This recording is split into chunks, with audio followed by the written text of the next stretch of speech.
Well, Chris, you know what? We've already got started. So just us having this little interlude into what's going on in our lives is the perfect segue to jump into our supporters fund OPN Ask an Angel. And we're super excited to be able to chat with you today, Chris. And the best way for us to start is if you can give us a little bit about a background on kind of where you've come from, what you've been up to, and then where you're going.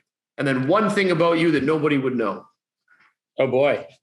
I obviously I'm going to have to save that last one towards the end, Jeff. But so, yeah, great to be here. Super excited to chat with you. I'm a 20-year media and tech founder and entrepreneur out of New York City. So I've built startups and have had my fair share of successes, but also failures. I parlayed those experiences into being an angel investor for 4 years under C2 Ventures, and then rolled that into being an early stage venture partner for C2V Fund 1, which is a $10 million early stage venture fund out of New York. We've made 18 investments backed by 60 awesome LPs. Run a podcast show called Superpowers, where we identify and unlock everyone's unique superpower. So that's what keeps me very, very busy and enjoying it, with the sort of main focus on supporting and helping founders both through experience, capital, and commercial introductions, both through me and my partner, Matt, but also our collective LP bench. So I guess that addresses what I am doing now. Is the next part, where am I going next? What's the direction, or what are you guys up to? So phase two is, so we've had a really good fund one based on an early exit to Peloton and 4 markups in the fund. Even though we're just 2 years old, we launched in 2019. We now, Jeff, turn our attention to fund 2, which will be about a 4 or 5x, somewhere between a $40 and $50 million dollar fund. Still geographic location the same, larger checks, taking board seats. So we're spending a lot of our time both with the founder community as well as investors. You would know I have a tattoo of a bulldog holding it's meant to be a lacrosse stick, but it looks like a tennis racket. So there you go. Nice. Yeah, that's something that I guess we wouldn't know. That's good. I like that. Very cool. So maybe we can go back a little bit to your past. What did you find that really brings a lot of value to the companies that you invest in? That your past may have helped bring that forward. So in your past startup experience, what thing did you really find that really made you successful? Was it the numbers? Was it the team? Was it the operations? And then you utilize that as kind of your keystone moving forward with these companies that you work with. So number one is, again, as I mentioned, I've been a founder a few times. I ran a company called App Savvy out of New York, which kind of pioneered the idea of monetizing Facebook apps back in 07, 08, before smartphones. Being a founder, I think allows sort of a trust and sort of the door to be open between future founders or current founders, because you've been there, done that. And I'm also a people person. So I have Matt as my numbers guy, operational guy, where I think I've kind of earned sort of the right or respect in the founder community is I've been there. I understand kind of their path and journey and how challenging it is based on my background and my experiences. I've also proven through my angel portfolio that founders really do appreciate the support and knowing where the bodies are buried and really being in the trenches, which happens to be C2V's tagline. So those are, once you sort of earn that, Jeff, and you do what you say you're going to do, which a lot of people don't do, whether it's help them raise money or drive revenue, and you're kind of on talks, constant text with them, then that just opens up a reputational reference piece, which has kind of snowballed positively for us so far, touch wood. So, I think it's a good eye on the people side. I've always been good at that. There's a lot of things I suck at, but I'm fairly good at sort of the identifying good people and working with people, but also based on our core thesis and verticals that we invest in, understanding after, 6 years, what are kind of the core components that we look for to hopefully identify founders and startups that are working on really big problems that can create great outcomes. So when you're going through these 6 things, again, does it relate back to what you started? Did you have that same type of mentoring and advice when you were starting your company? No, it's actually just the opposite. Hence the idea. Like I think all great ideas are born out of past frustrations and pain. That's just one man's opinion. But no, through my experience, I had a bad board member. We had an exit opportunity to a publicly traded company. Now we had a failed exit here. We had all these different things. And when I looked back and kind of kicked the dust off, I'm like, man, where were those sort of people that I probably needed as a late 20s, second time founder who thought he knew it all, but did not know it all, had not been humbled yet, and had not appreciated that failure is actually a really good thing, even though at the time that it happens, it's very hard to swallow that, accept it, and actually say it out loud. I think as you get older, you kind of appreciate those things. So no, Jeff, I came at a polar opposite. Most people come at things like, I crushed it. Here's my, here's who I exited to, and here's my numbers I came at it more from like, man, I've been there, done that. And I can make sure that you don't make the same mistakes I made. So I came at it from a kind of a more realistic, humble approach, which has served me well. And you find that with the companies that you're working with, that they're taking to that kind of advice and I guess driven problem solving that you're bringing, which is, hey, I've been there. Let's take a second and take a step back and refocus on how you're running your business or how you're engaging with people and using that as kind of that forward momentum to build trust. Yeah. I mean, look, to be clear, the founder, it's their company. It's not our company. We're investors. We have a share. We're motivated for them to do well, but we don't run companies. It's like any natural relationship that you've had for years or decades or whatnot, which is number one, if you believe in a founder early, when a lot of people pass, that develops trust. You write a check, now you're at a whole other level. Now you sort of commit to doing things, which I think a lot of firms fall short on for whatever reason. Then you really sort of cement your kind of rapport, which again, I have with the majority of our portfolio founders. So that's generally kind of the sequence of the path of building the trust. And as you do that, it allows you to get a better perspective and position on how the company's actually doing. So just said another way, if you Google this startup failure rate, like it's 85%, it's insane. But when you look at the numbers at early stage, the mistakes are being repeated, meaning the same mistakes are being made over and over. And our thesis is that that's because best practices aren't being shared in a thoughtful way. Everyone's too busy. Quarterly board meetings happen, obviously quarterly every 3 months. So how do we close that gap? And if you develop trust through the things I already outlined, then you're going to get greater visibility. Hey, by the way, I'm having a hard time with my co-founder. Hey, by the way, we just raised $3 million. Should I get office space? Hey, how do I hire this? Or should I grow too quick? Or my board member thinks those are all sort of questions and output that we have seen and heard before that we could sort of offer our advice to. Now, whether they decide to take that advice is up to them, but we generally find that it really helps the founder mission. So it kind of, in a way, makes me think that because you have a structured way on how you want to enable your founders, do you kind of find that the companies, if you look at all the ones, the 18 that you've invested in, that the founders all have very strong similarities to what you're really refining as these people like what we're saying, they like what we're talking about. You know what? They were looking about office space. They decided not to because they didn't think they were the right size. They agreed, so they didn't do it. But they all kind of have that same molding that you're looking for to being a big company. So you've kind of talked to them, coached them through. They're really coachable, and there's some real excitement behind that, and they're really taking in the right insights that you guys are providing.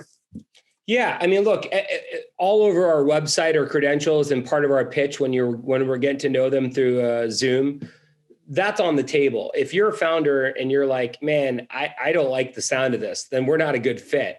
But I think through the dating process, which is multiple calls and diligence, and then we do references. Like, Jeff, I did 4 years of hardcore angel investing, 18 companies deployed over $500,000. And I mean, a lot of great companies returned my own capital, yada, yada. But this is a lot different through an early stage venture fund because, we're an institutional fund. We're backed by some massive names and family offices. So through that experience, through that diligence process, it's determined whether we're good fits or not, right? And to be clear, we don't have the bandwidth or can it scale to run a company. But certainly if the founder is like, I got no interest in talking to my investors, not that anyone really says that directly, we're probably not really a good fit. And luckily through the last kind of 4 years, it's all very organic. Like all good products, I think, are sort of built is people talking to people. Founders tell founders, hey, C2V invested. They did exactly what they said they were going to do. They stay out of my way, but they're helpful. And, and now it's all word of mouth. When I see inbounds, it's always some sort of email chain of like, hey, does anyone know? And then, so again, the founder community is small. If you screw up, you're in big trouble as it relates to being a VC. But if you do what you say you're going to do, it can be extremely helpful as it relates to deal flow. And at the end of the day, quality deal flow is probably one of the most important sort of selling points of any venture firm. You touched on a previous point, which is structured around building a solid rapport with your founders. How did you go about doing that? And what is the win? Like you said, you had a couple of exits before. Is that what you utilized as kind of your propelling way to say, hey, we've got some good advice here? Or what did you have to do in order to build your rapport to get your startups in line? And the reason I ask this question isn't so much for proving what you guys are doing, but kind of helping the startup look like, hey, I got to build rapport with a VC and I got to build this up so that I can have these guys have my back. Yeah, I mean, the good ones do their research and they find out on their own. The other ones that are kind of introduced somewhere that get to know you, they hear your story. Again, my partner, Matt, is a polar opposite, different swim lane, Wall Street hedge fund, certified CFA. He's an operator. So we have complementary skill sets. When you look at our investor base too, Jeff, which is very unique about us, is most venture firms are very happy to take your check and to make you money, but stay out of our way. That you're called an LP, a limited partner, right? We're just the opposite. We're kind of more, our investors meet our founders. Matt and I don't pretend to be the smartest guys in the room. So if we don't know machine learning, AI, or data really well, we have other guys or gals that are LPs that do. My point is, as we go through our thesis and who we are and why we are and where we come from and all that, then sort of the dots are somewhat connected to say, okay, wow, you got those three people that, run Spotify's engineering group or worked at Google. Or, oh, wow, I can get access to them. So listen, at the early stages, it's like, I don't know if you have kids, but it's kind of that same sort of example where those critical years of development, it's where most companies, if you can get past a pre-seed angel, friends and family, pre-seed seed, right, which is where we play, to your Series A. Your Series A is generally 3 to 5 million, 2 to 4 million. It's generally year 3 or 4. Again, Jeff, you can move these things around a little bit, but if you can get to that stage, you're not in the home stretch, and you could still run out of money and things could go sideways. Look at WeWork, or maybe you run an unprofitable company, Casper Mattress, but you've gotten through a very critical piece. So one thing I didn't mention in regards to kind of who we are is that is our focus. We are not a middle stage or a late stage venture firm. When you can get to your Series A and you can hire an executive team, what we say voluntarily is like, listen, we're still here for you. We're going to be but you've kind of almost outgrown what we're good at, meaning we're really laser focused on a specific part of the timeline, which is clear to the founder and is what we're good at. And I honestly think, Jeff, sometimes it's good to say what you suck at. Like, I'm not a great scale guy. I can't take your company from 20 people to 100 or 200. Never done it. But I can tell you everything you want to know to some extent with our LPs about years, 0 to 3. Does that make sense?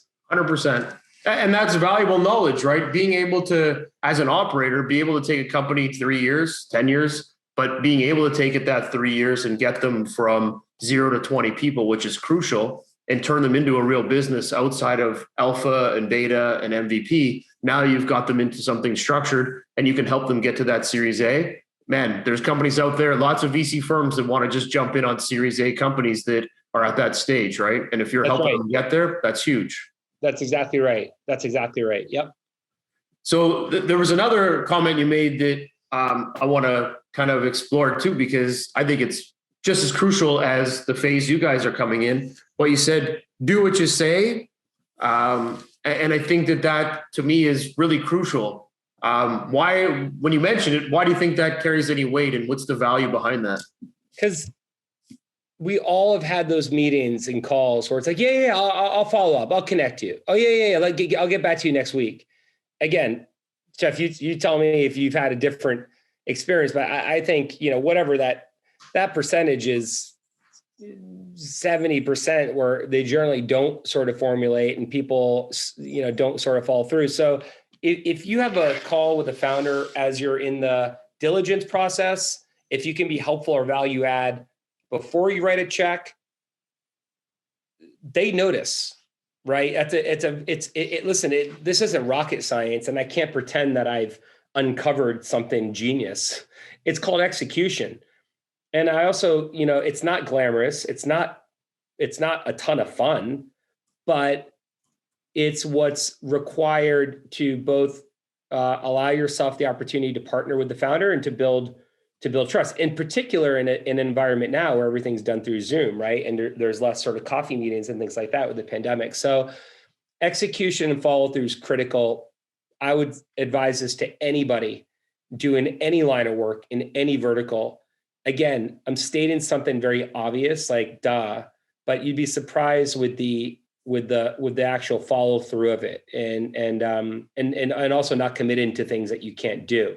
That combined with dry powder, combined with a thoughtful and smart investor base, and look, at the end of the day, you want to work with people that you like and trust and that are fun and enjoyable. Life is short. So hopefully we can articulate or express our true selves through the process. And hopefully other people would also say, hey, these guys are awesome to work with, which, as those kinds of references are gold.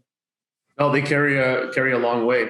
Yeah. And when it comes to execution, I think, you really defined it, that it's all about closing the loop. It's executing. It's showing the investor side that you can go all the way in something you're going to say you're going to do. If you're going to make an introduction, or you're going to send over a business plan or financials or something, it carries a lot of value when you send it on time or in that same time frame. And it's almost in a way addictive, because if you find a founder that's very meets the requirements you're looking for, it's hard for you not to want to keep working with them and want to make an investment.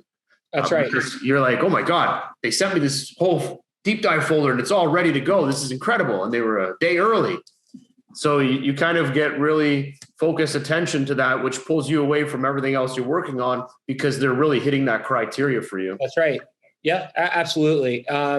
So yeah, look, you do that enough times, and you begin to build somewhat of a flywheel, or call it a snowball. And I think if you ask me, what keeps me up, or the challenge as relates to where we are now and our second fund, it's just going to be the ability to scale what's working, right? Anything sort of smaller, you could argue, is easier to do because it's smaller. So how do we scale as we write more checks, bigger checks, and that? The answer is we continue to lean more on our investor community. The people that have written checks in our fund, again, the objective is to make a return. It's called venture capital, right? But it's also to be heavily involved and active. Not for everybody, but for the majority of them. No, that's great. Is there any kind of pieces of advice you'd give to a startup that would say, you know what, if you're going to interact with us, come, I don't know, guns loaded, or what is the kind of thing that you guys look for that really benefits you to move forward? Yeah, I mean, one piece of advice is you never want to go talk to an investor. Two things. One, know your audience and do the research and don't come in blind. And it takes time, could take 5 minutes, could take 20, but that's an important thing. We see 15 company pitches a week. We can tell who's done the diligence. Trying to get in through a referral or reference, can't ask some young founder to have a massive network, but if you can try to work that through or connect the dots, that helps. I think the main thing though is show some grind, show some sweat.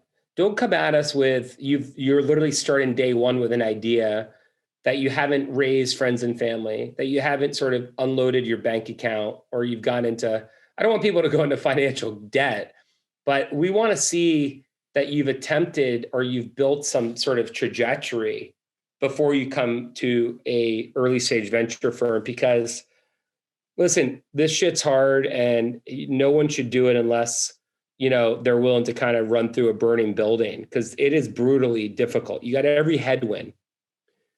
Number two, and then on top of that, ask yourself why you're doing it. Do you just want to tick the box to be an entrepreneur or founder? Terrible strategy. Third, I mentioned this to you earlier, Jeff, is I do think, a lot of people are want to start ideas just because it sounds cool, or my buddy thought that was cool, or this solves a problem for me. That's not enough either. Really, it's ideally you lived in some sort of experience, you worked in a company, you're like, oh my God, this is a massive problem. It's so obvious. And you have to start it. Then go through friends and family and angels and get a customer, get a logo and grow. Okay. Get to know the VC and then ask. Do not come to an investor without showing some real sweat equity. Bad move. No, it makes a big difference for sure, especially when you're going into we'll call it later stage, when you're going into a VC or later than all of the other groupings.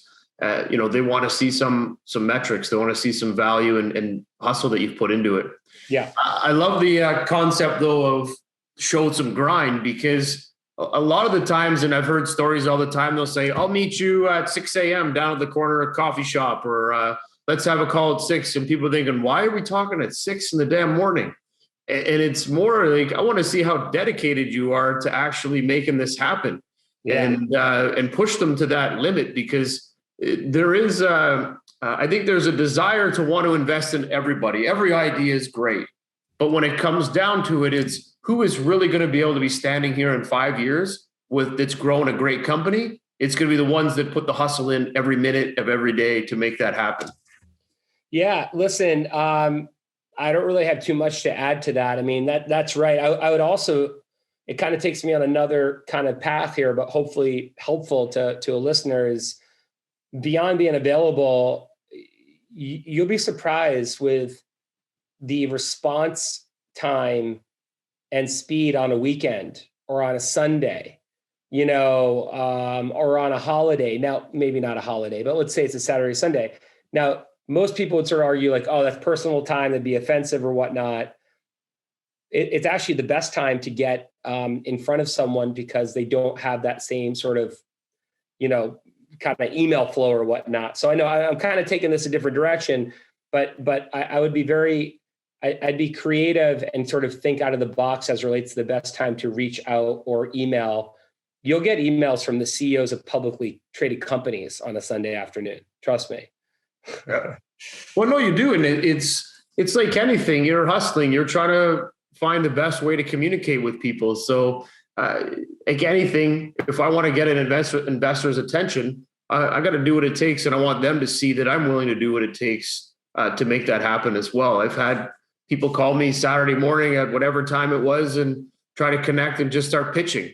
Exactly.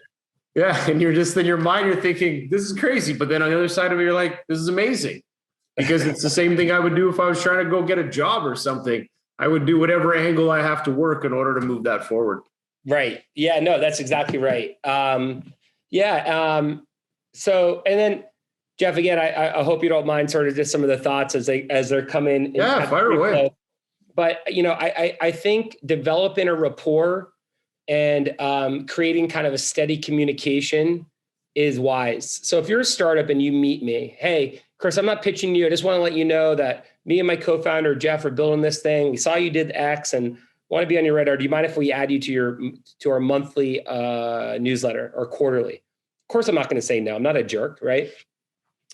Now you kind of built this relationship and you're doing it consistently. They see your name. You send it the first of every month, not ad hoc, not random, not out of sight, out of mind, like a consistent thing. So there's a way to also develop. I know we're kind of going down a track of raising capital, but I think that's most people's challenge is how can you get to know somebody in a way of not pitching them? So I could reach out to you, Jeff, and say, hey, I want to tell you what I'm doing, but not make an ask, which almost has sometimes reverse psychology to be like, wait a second, are you going to ask me to invest in this? Because this looks pretty cool, right? So I think that's something too to kind of think about as a tool. Because look, in 3 of our companies, one of them we watched for 10 months, one of them was 6 months. I know the founder probably didn't believe us at the time, that we're like, no, we genuinely want to track. You're too early, but let us follow your progress. And I know that sounds like bullshit at the time, but again, for us, it's true. So that's another just little hack. Let's call it a relationship fundraising hack. Yeah. And you're right. It's like a drip campaign. Yeah. You're trying to keep them seeing your name and understanding the value. It's like clicking on your LinkedIn every couple of months. Eventually you're going to think you know me, and then you're going to add me on when I go and add you a few months later, because you feel compelled to want to engage with me because you're trying to understand what that need is. And then there's a good value opportunity that comes across both sides. That's exactly right. Exactly. They're all little kind of ways to doing it. Not, basically, if you've seen it done to you and you, some sort of spam email, or you could tell it was like cut and pasted and the format was terrible, or they didn't, then how do you think someone else is going to respond to it? Everyone's always trying to save time, but probably not the best way to save time when you're trying to build a relationship or try to get on someone's radar. For sure. So it's kind of interesting, like, taking your background with all the things that you've done in the startup community and now working on this investor side and just different ways to engage. The biggest subject that always comes across, and it's the biggest feared thing, is failure. And as you mentioned in your background, you've had wins and fails and all this good stuff. How do you work with the fail side of the business? Is it something that you kind of tuck away and pretend it wasn't there because we want to glorify the wins? Or is there a way that says, you know what, cut the ties quick, fail the company, but here's a great new direction you should go in? Do you look at that type of stuff? Well, the way I was addressing the failed sort of comment is I, in my late 20s, early 30s, again, more, overconfident. And, that's why you invest in those kinds of people.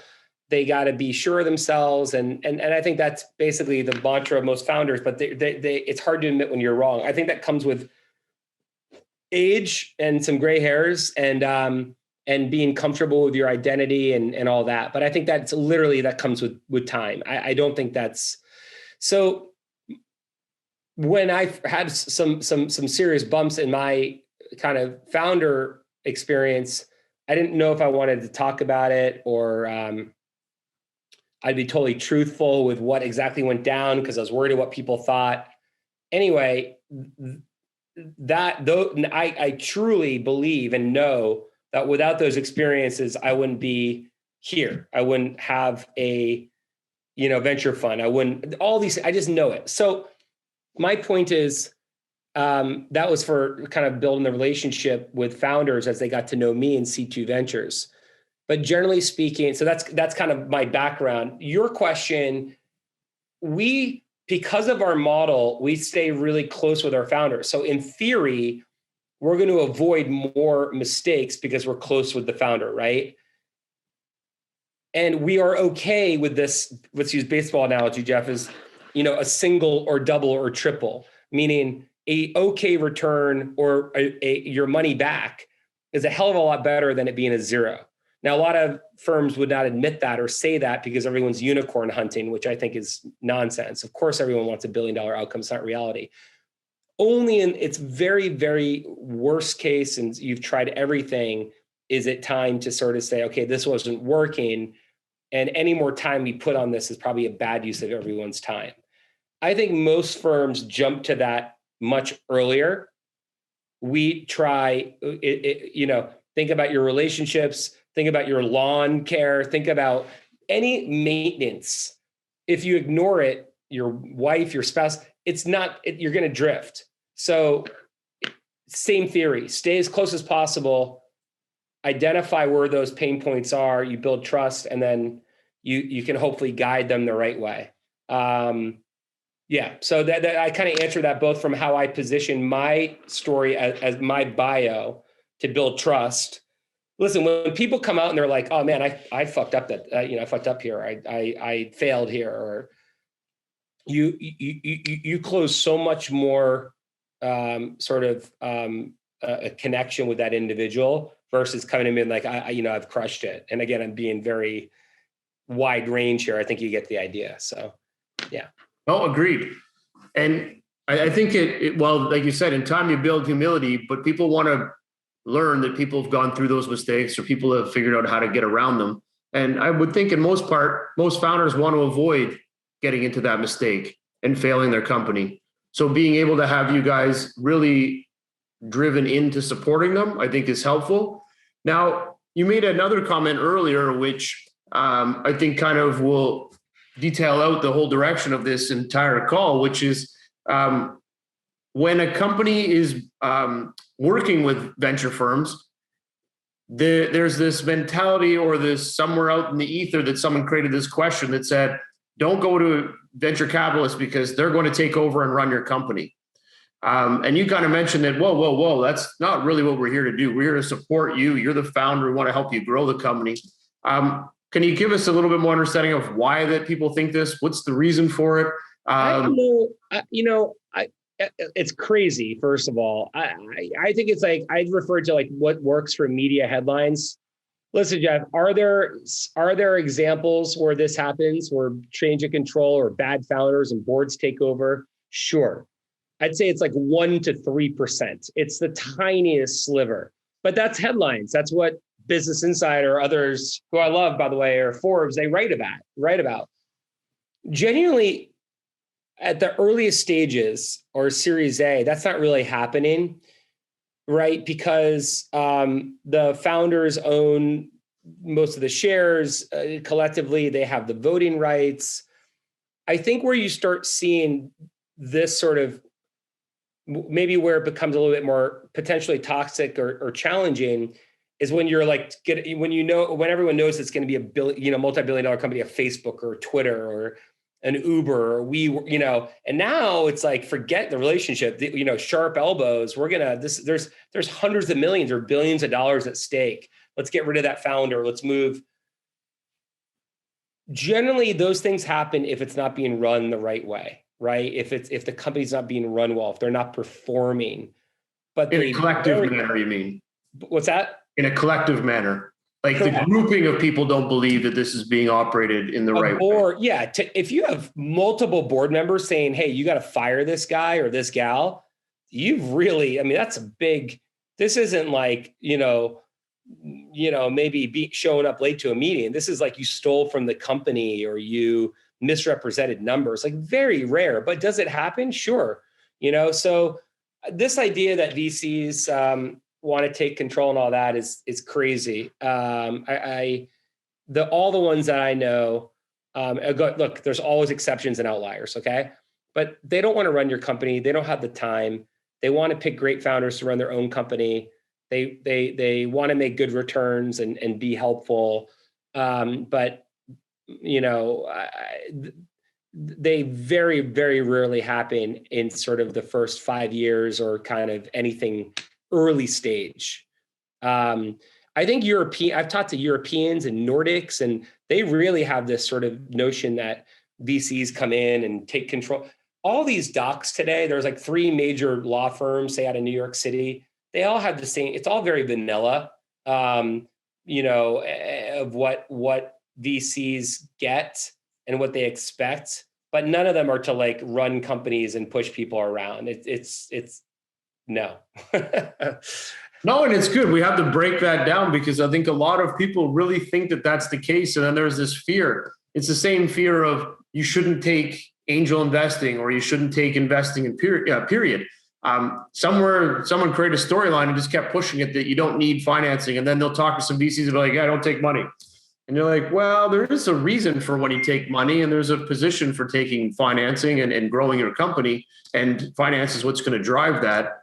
Maybe you can throw out a couple of recommendations on when you think is the right time for investment, as you've just demystified that people don't have to worry too much about a VC deciding to take. Well, first of all, an angel round. I mean, look, there's price rounds, Jeff, and there's convertible notes when you, that's kind of the most classic form of or tool, if you will. It's investors getting a discount on their money, and it converts with a discount once that round is associated with a price round, which is, hey, it's valued at 10 or 14 by an outside investor. I'm just making up those numbers, but you get the idea.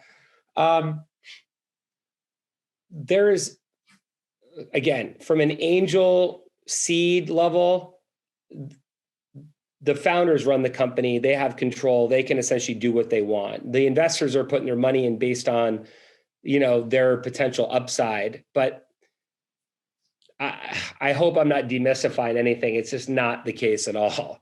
What was your other question, though? Well, just around the investment side, like people are afraid don't to take money, when to take money. Is there any recommendation on when you think it's the right growth period that businesses should look to raise funds? You got to raise money in conjunction to what your plan says you should be doing. If you raise $500,000 in angel or seed because you need to hire 3 people and get your MVP, your minimal viable product out, so that's great. Then you go to a C2V to raise, another $1.5 million with some other investors, and that gets you another 2 years of runway. And so you should do it very much in conjunction to what your company is looking to do. And the number that you ask for should be very, very dialed in to what it is that you're going to spend on it. It can't be random. It has to be very thoughtful, maybe not to the penny, but pretty darn close. So the ideal scenario is you raise based on sort of stages, right? By taking $800,000 from friends and family, I'm able to do X. I executed. Now I raised $2 million to do Y. And now I'm going to raise $3 million to do Z. But you don't even get Y and Z unless you executed on X. Does that make sense? Yep. So, there should be a very kind of lockstep relationship between your ask and what you're meant to accomplish with those funds. Okay. I love it. Well, I think you've kind of taken us on a really good journey. I think there's a lot of insights, a ton of insights there on how and what investors or startups should look for when they're putting dollars into a company, what they should do in the terms of when to raise, and even all the way to the back to how to manage with rapport and how to communicate and build that company. So one question that before we get into the rapid fire questions, I want to ask is that through the time that you've been investing, the time that you've been working with investors, LPs and startups, is there a real heartfelt story of what it took to be an entrepreneur that really blew your mind away?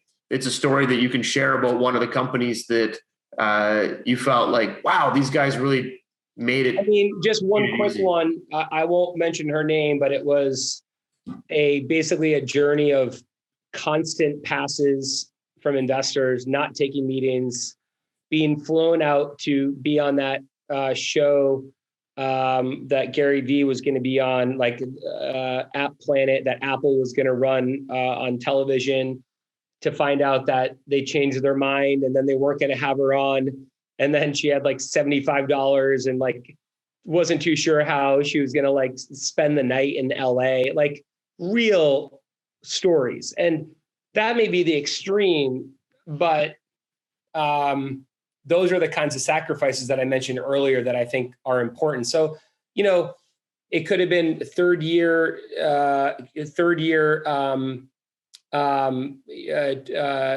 trucking, coming from a third generation trucking family. We just announced a company investment in a company called Coffee Labs. But again, years of sort of understanding how complex a problem is. So there's always some kind of unique, like, wow, like, how did you get there? But I would say the story, her name's Susan, but the story around her and what she had to go through was like, again, you know, blood, sweat, and tears. Like you kind of expect to hear those stories. You lost your job, you had to borrow, you know, again, sacrifice. What was the outcome? Raised a Series A, grew, you know, going through kind of a different wave of challenges with the pandemic because our business is connected to travel, which obviously is a tough vertical to be in with the pandemic. But certainly for 2 years before the pandemic, very nice growth. So, yeah. Awesome. Well, you want to make sure it has a good ending, or it's going to make a good ending in time. So that's brilliant. Yeah. Love it. Thank you for sharing. Okay, we're gonna jump into the rapid fire questions.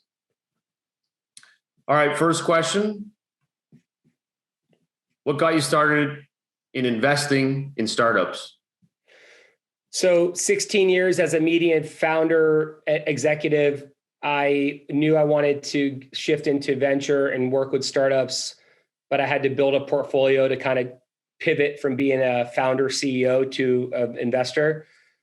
So yeah, that was basically spending my own money, taking my own risk, learning independently for about 3 or 4 years, starting back as 2014 when C2 Ventures started. So that was kind of my transition for people knowing me as an ad tech media guy in New York to an investor. And again, it took years to kind of make that shift. Investing in 2 companies doesn't do it. That's awesome. Very similar, just always working with startups, always doing things, but you're still doing your own thing and you got to make an image. And yeah, look, I've been a startup founder for, I've been in tech and online and media for 16 years. So like, I've never been Wall Street. I've only done that. The next shift was like, all right, maybe I should start investing in them. All right. How do you do there? And did they get you involved? And, did they like you? And that was the next sort of portfolio and before the fund. My point is, the traction and timeline into that path is critical. So you can repurpose your image, and you can change your destiny by putting the time into it and planning it and being strategic about where you're trying to go and put that in place and move it forward. Sure. Absolutely. I love it. What's your favorite part of investing? The founders, just getting to know the founders, building the relationships with them, and they become friends, and you get to know their partners, and you have dinner with them, and it's like modern day. It sounds cheesy, but it's like the Tom Cruise, Jerry Maguire relationship with athletes. Like, it's a real thing. That's definitely the best part. Awesome.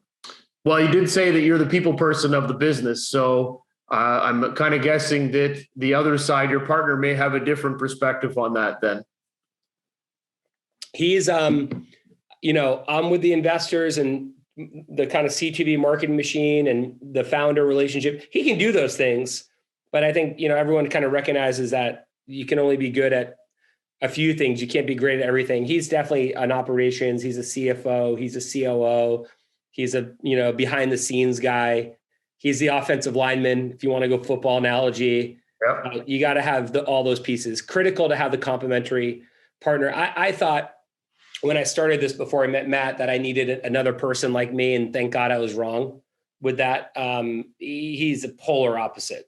Yeah, in a good way. Brilliant. How many companies do you invest in per year? About 8, between 8 and 10. Brilliant. Way above the normals. That's awesome. Between 8 to 10. Any verticals you like to focus on? We love the boring shit. Like, we're invested in one of the fastest growing CBD companies in the country called Beam, backed by famous athletes and Baker Mayfield, Danica Patrick. But where Matt and I have gravitated our interest is looking at legacy industries and verticals, from bathroom cleaning to construction, truck and insurance, data that helps airlines price their flights. So, legacy. industries that have billions of dollars of spend and market share, but have no automation or innovation or a lack of software, and they're ripe for disruption. So when I said boring, I meant it's not Clubhouse. It's not a shiny new toy. It's something that's big and real, but we know the money's there, right? You don't have to dispute that. What's disputable or questionable is, how archaic is their process? Is their systems? Can it be disrupted? I like it. Try true businesses. They've been their legacy, but they need some disruption. Yes. Do you have any due diligence requirements that you look for before making a commitment? So anything around people, the founders. So since we invest early, that's 75%. So there are ideally some reference points. Hopefully I would have known them through some other kind of connection, not mandatory, but we'd like that. Technical co-founder. We're not going to invest in anything that doesn't have some really core kind of engineering at the early stages, because today in tech, if you don't have some sort of IP, probably not going to be that successful, and tougher to hire that in later. And then obviously it's got to hit our thesis. So we see a lot of deals that are like, hey, this is cool. I'd invest in this at a personal level, not that I do anymore, but in theory, but it has to fit our thesis. We really try to stay disciplined. I like it. Discipline, number one. Yes. Do you lead rounds? So we with Fund One, we're not technically set up to lead, even though we've led one that's public, and we're going to lead another one. That's really the focus of Fund Two, which is to always lead. Ideally, always lead with bigger checks. So right now with our first fund, which is, just sub 10 million, it's more, we'll kind of follow, with a kind of a 200 or 250K check. And then we reserve half the fund for follow-on investment as that company kind of approaches a Series A. But that's Fund One. With Fund Two, Jeff, yes, we'll be leading more. Awesome. Do you have preferred terms that you like to invest on? If it's pref shares, common shares, safes? I'll just leave it at standard economics that are fair for all parties. Okay. Do you do follow-on investments? We do. I mentioned, half of our fund is reserved for follow-on. Yep. Okay. Meaning, so once we write that initial ticket check, we'll track you. And so long as you're doing what you said you were going to do, and an outside investor comes in to lead, we're obviously going to participate and leverage our pro rata. In some cases, we may put more in. Okay. Awesome. Do you take board seats? We do. Okay. And last question is, do you guys do anything outside of the money side of it? You mentioned building relations, but are there other things that you do to help support the companies? Introductions, fundraising, revenue, hiring, sort of chit-chatting about past experiences. So like a real tried and true relationship. So all those things. I love it. Awesome. Super helpful and always good for the startups to have that mentoring, coaching, and support while they grow. Yes. Brilliant. Well, we're getting pretty close to the end. I think we've learned a ton. And now we've got just 3 personal questions that we like to ask. Question 1, what's your favorite sports team? So I'm from Boston, so you can do the math behind that one. I'll go with the Patriots. I grew up watching them both in the bad times, which no one wants to remember, and our good times, and obviously in a rebuilding, but the Pats. So the good times that now have gone to the mediocre times? The amazing times that are now in the good to okay rebuilding times. Yes. All right. Fair enough. Hey, you got to rebuild at some point, right? Correct. Yeah. We're definitely there now. Awesome. Favorite movie, and what character would you play in the movie? Oh man.